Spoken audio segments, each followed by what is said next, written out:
Still in the U.S., in that same Capitol building, a piece of legislation that's being discussed. It is yet to clear the Senate hurdle, as they say. But tell us why we might be looking at the beginning of the end for the neck restraints used by U.S. police.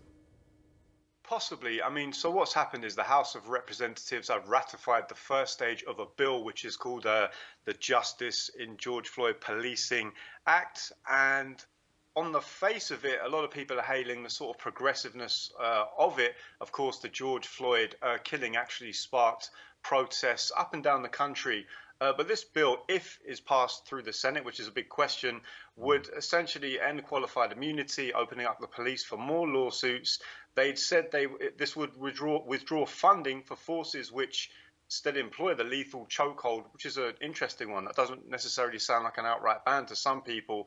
National standards of policing would be introduced, and the sort of collecting of data of police incidents, which is something a lot of people have been pressing for. But one of the big questions is what happens if state and local law enforcement agencies essentially bypass such a federal law? That's if the Senate passes it, which is a big question.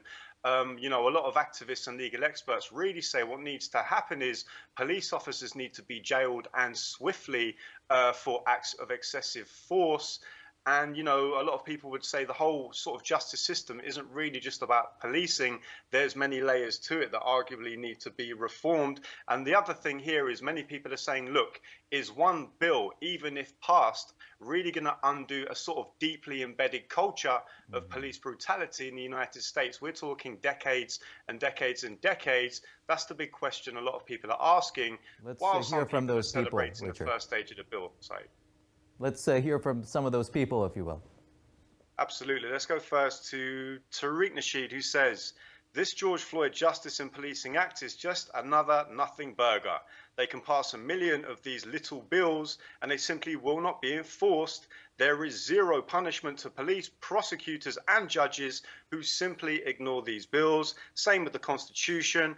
And we have one reaction here from Boring, who says, finally, the House does something about police brutality. Message to the Senate. Pass the George Floyd Justice in Policing Act. So all eyes are really on this bill, Saeed, and exactly what happens next, we'll have to wait and see.